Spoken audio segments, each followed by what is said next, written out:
Windows down, scattered clouds, smell of spring outside. Open road, you sitting close. Let's go somewhere far. Alright, so here's Bodhi hanging out on his pad. He's relaxing, and we are finally back sailing again. We've got a new autopilot running, which is great, and that will change our life. But we finally got out of Hampton, and we're in the Atlantic now. It was really rough leaving, but Carla's over here not feeling great. I even took a Dramamine, and it was so rough in the bay I still got sick. So she's recovering, sort of. Luckily out here in the Atlantic it's kind of nice. The bay, Chesapeake Bay, was really rough, and it was blowing hard when we left. So we left right about sunrise, and so yeah, we're out in the Atlantic, and we're starting to head down south towards Cape Hatteras, and we're going to stay inside the Gulf Stream as much as we can and around Cape Hatteras, probably, I don't know, late in the middle of the night sometime. So it'll be interesting. We have a buddy boat that we're cruising with and communicating with, that they're on a catamaran, so they're moving a little faster than we are. And we're heading down to Point Lookout, which is supposed to be one of the nicest anchorages on the East Coast. And we're looking forward to getting somewhere and being able to try to recover from this craziness. But otherwise, it's pretty nice right now. The Atlantic's probably 3-foot swells, a little rocky, but not terrible. All right, so we're heading down the East Coast. We're down near Cape Hatteras, and we're about to make our approach to go around Hatteras. And let me see if I can get this. So there's Cape Hatteras right here, and this is our approach to go around it. It's been a bit rough, not terrible, but rough. We've been doing speeds of anywhere from 7 to almost 10 knots. But anyway, this is kind of our approach around Hatteras. And you can see our markers there. Once we get around the Cape, then we'll start heading over toward an anchorage. But this one's a challenge for sure. Most of the sail was pretty good. It's just now that we're getting close to the Cape, it's a little bit rough, and the winds are fluctuating quite a bit, anywhere from 15 to 25 knots. Anyway, Carla's laying down, not feeling great. I'm doing fine. I'm just trying to plan how we're getting around Hatteras. So it's nighttime. It's about 3 in the morning, so this is all I can really show is just a map. But anyway, there you have it. We left Hampton, Virginia, and headed down the East Coast. We rounded Hatteras and wound up anchoring here at Cape Lookout in North Carolina. And where the fishing boats are here, this is the inlet where we came in. And then circling around, this is an island called Shackleford Banks that has wild horses. And we actually got to see our first wild horses just a few days ago. The first day I saw just one on the beach, and then the next day there were 5, right before sunset. Bodhi's barking, he's very happy. And then here to the east is the Cape Lookout Lighthouse.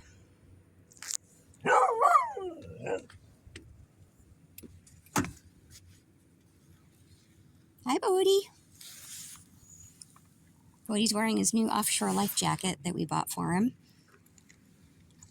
Thankfully, he's never fallen in.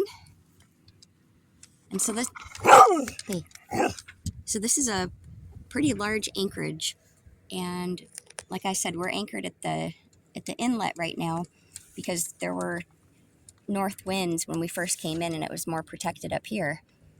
But down further into the anchorage is where there are several catamarans.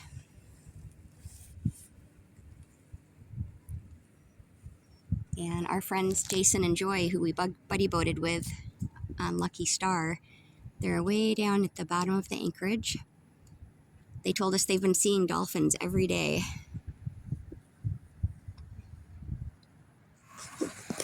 So Carla and I and Bodhi are all finally sailing again.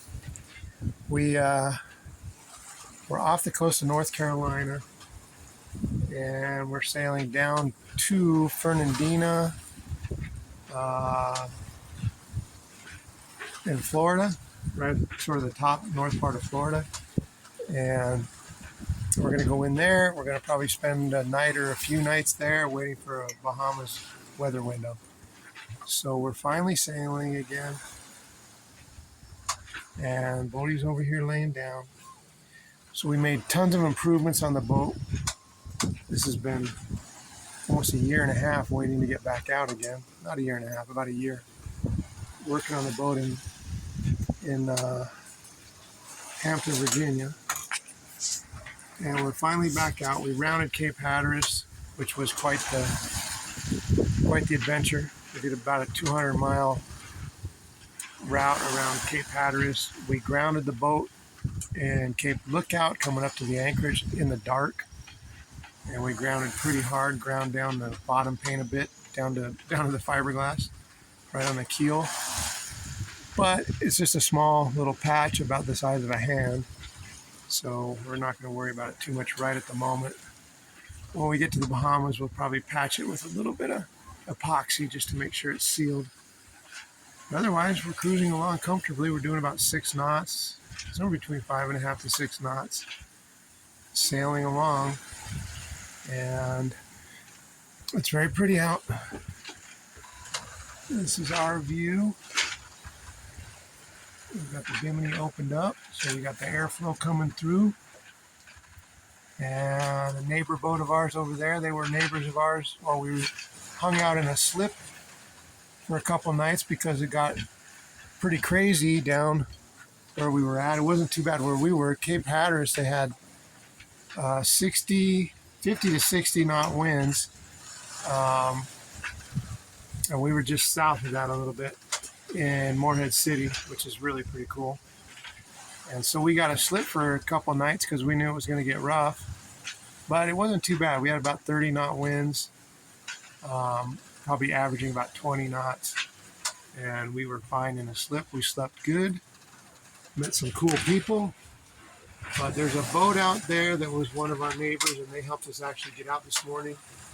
And they walked our bow out while we backed out of there because the current was crazy in that place. I felt like a stupid idiot trying to get in that place because I just about knocked the dock hand off the freaking dock trying to get in there. But then I watched everybody else come in, and everybody else had as much trouble, more trouble, some a little less, but everybody had trouble getting in those slips because the current's so heavy coming into them. So that made me feel a little bit better. Not much, but a little bit. But anyway, we'll keep on videoing. We have a full moon tonight. We'll maybe do a little bit of video of the full moon. Carla's over here. She does not feel like being on camera anymore, but there she is. Hello. How do you like it right now? It's very, very nice. The winds were really high a day and a half ago, so we were thinking that the waves might be a little higher out here, but it's really comfortable. And our new autopilot is still working really well. Yeah, so one of our great additions to this thing has been we now have 2 autopilots. We fixed our Garmin autopilot, we're pretty sure. We tested it out earlier. But we're going to be using the CPT autopilot, which is a wheel pilot most of the time. because it doesn't draw much energy, and it seems to work really, really well. So for us, that's a huge plus because we did a ton of hand steering as we sailed down the west coast of Florida and sailed up the east coast of Florida and all the way up the east coast to Virginia. We did a ton of hand steering. So now we're able to sit back and relax and try not to fall asleep at the helm. But otherwise, pretty cool. We added solar. So we got more solar. We just did so much work and added all kinds of things. That we added new rigging. We ran almost all new running rigging, just about. I think there's only a couple lines we didn't run, but we got all this new running rigging, so everything's all new. We sewed the head sail. Actually, Seth over there at Salt Ponds Marina, he's an older guy that been around this stuff for a long time, and he broke out his sailright machine and helped us sew up our head sail, and our machine wouldn't quite do it, but his did it, and now that head sail is hopefully secure for a few more years. And geez, there's so much stuff we did. Painting the boat, bottom painting the boat, polishing, buffing. I mean, holy crap, so much stuff. Making covers for everything. So anyway, there you go. There's the water, nice and pretty.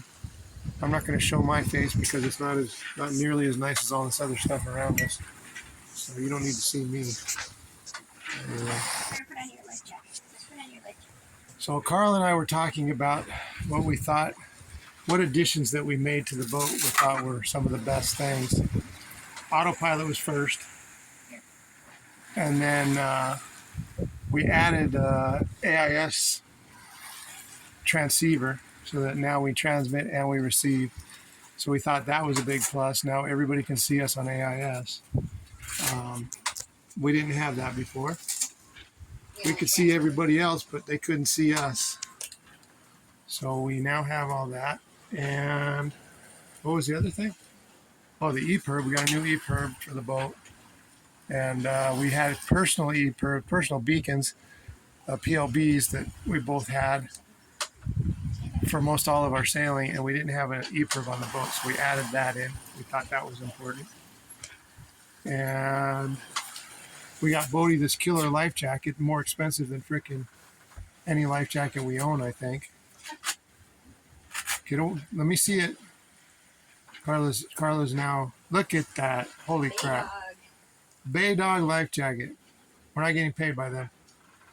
This is a freaking super cool offshore life jacket for a dog. And they really thought it out the way they designed it. And it's a little bulky, but holy crap, it's pretty cool the way they designed it. He's got a pad up under his chest to keep his head out of the water. There's multiple handles on it to grab a hold of him if we needed to. We also added a throw line, which is kind of cool. So right there in the orange bag is a 100-foot throw line where we can literally throw it out at somebody and try to beam them in the head with it. Actually try to throw it to them to save their life is what we're supposed to do, but we practiced with that out on the dock, and that was kind of fun. Just have to remember to tie it off before you throw it. Got to tie it off before you throw it. And then one big mistake we made that I'll blame Carla for it, even though it was probably my fault. I got this crazy idea that we were going to get our chain regalvanized. Our chain is actually in pretty good shape, but we thought, man, why don't we get it regalvanized? That would make it like brand new. And we couldn't. The place that used to do it wouldn't do it anymore. They don't do little stuff like chains on our sailboats. So I decided to spray the whole chain with cold galvanizing spray. I thought that was a great idea. What ended up happening is the chain got clumped up at times. It won't flow smoothly, and it won't flow smoothly on the windlass anymore. It's getting a little better as it wears down. But so don't ever do that. No cold galvanizing spray on your anchor chain if you have a windlass. It's a bad idea. But otherwise, those are I think, our favorite additions. Anything else? I think that's all that I can think of. Oh, the fortress anchor we got fixed. We got the fortress anchor fixed. So here's something I learned. Other people may know it. It's definitely something you can look up and find out it's actually true. That commonly with stainless steel on stainless steel, like bolts and nuts, they freeze up suddenly. And it's a super common thing. So we call this marine shop Ace Marine in Morehead City. Morehead City. Pretty cool, really cool shop, actually. And the guy that helped us with it, he said, man, this is common. He sees it all the time. But stainless steel basically welding itself to stainless steel. And so he ended up breaking the bolts off of our brand spanking new fortress anchor. It's an $800, $900 fortress anchor. We got an oversized anchor. It's for about a 60-foot boat, maybe 59-foot boat, as a backup anchor, as a storm anchor. And so we have an ultra anchor, which works great. But we wanted a big storm anchor just to have an extra one and have something really oversized. So we tried to put it together because we were in Cape Lookout and it was blowing pretty good, about 30 knots or so. And we thought, well, let's get the anchor up on the bow just in case something were to break loose. We could just throw it out. We went to put it together and the freaking bolts were frozen. Could not undo them, could not tighten them up, could do nothing with them. So we ended up taking it to the shop, and the dude broke them off and suggested that we might want to think about galvanized bolts instead of stainless. And he said with the galvanized, they're not going to freeze up on you. He said they won't last as long, but we're only using that anchor occasionally for weird situations, and we can always rinse it all off and also carry spare bolts, and it seemed to make way more sense. So we switched to galvanized for the main two bolts that you need to put the whole thing together. And anyway, that's what we did, and that's our story, and we're sticking to it. All right, so we got a beautiful sunset on our trip down to Fernandina, northern Florida. Sun's starting to go down. We are making okay time.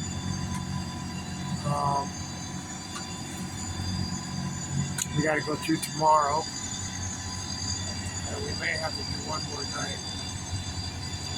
We're going to see as we get in there. So, a beautiful sunset, and we're cruising along. We're motoring because there's no wind. We were sailing pretty good for quite a while, and then the wind just died. So we're going to have to motor the rest of the way, which I don't know how far it is. What is it, about 80-something miles? I don't know, 260 or something. I don't know how it is. It's another day. It's another day and a half away, or whatever it is. But we're down probably off the coast of South Carolina. I think just past Charleston, South Carolina. Just past Charleston, South Carolina. And we're probably about 30 some odd miles offshore. But it's like calm as can be out. So this reminds me of being in the Gulf of Mexico when everything calmed down, and it's like almost being on a lake. A little bit more rolling than a lake, but not much. Pretty flat, pretty calm. So I spent part of the day cleaning the chimney glass, cleaning all this clear vinyl. and it was pretty darn dirty. And Carla and I cleaned the ceiling of the bimini. So the bimini ceiling gets mold over time from all the moisture. We cleaned all that. It looks pretty darn good. But we're just doing odd jobs while we're cruising along. And we're going to be out 2, maybe 3 nights. And this will be our second night tonight. So anyway, we'll see how it goes. So I'm up on the bow of the boat and I am videoing the sunset because it was beautiful. And amazingly calm seas. We wish we had some wind, but calm seas are a nice change. So it just means motoring. So beautiful sunset. There's a big ship out in the background out there, huge, giant ship. Luckily we're nowhere near it. We had a dolphin pop up earlier today. We were taking jerry cans, which are right here. They're covered with blue covers, and we were able to pump the fuel that's in those right into the tank. So we set up a pumping system so I can just drop a hose right into the fuel cans and pump it through 2 filters right into our tank. So it's getting pre-filtered before it even goes into the tank. And we did that mainly because when we get into the Bahamas and the Caribbean, from what we hear, sometimes the fuel that you get is questionable as far as how clean it is. So we're going to be filtering it all before it even goes in our tank. And some people use what they call a Baja filter. And but we rigged this up. It's basically a fuel pump with some tubing, and it's got a fine mesh filter pickup that goes into the can, and then there's a inline fuel filter like you would see on a small engine. And so we're using that to filter everything. And so we think it's going to work pretty good. And then our racors and our filters on the engine will do the rest. So hopefully that's going to work. We also set up a simple fuel polishing system so we can use our racor that is connected to our generator, and we can use that as a polishing filter. We can drop a 3 micron filter in there or whatever, and just run a pump for, 10, 12 hours and just filter all the fuel in the tank. And so when we get somewhere and we've kind of been knocked around a bit and that fuel's and the tank has been knocked around, and we can just filter it all. So once or twice a year we'll do that. Hopefully prevent having too much debris in the fuel. So anyway, beautiful sunset. So once we get to Fernandina, we're going to wait it out for a weather window, and then we head over to the Bahamas. And we can't wait. We're going to try to really enjoy this. We're enjoying this right now. Our new autopilot is making a world of difference. So anyway, there you go. It's sunset right now, and we're in the Atlantic Ocean, I think just south of Charleston, South Carolina. And it's so calm right now.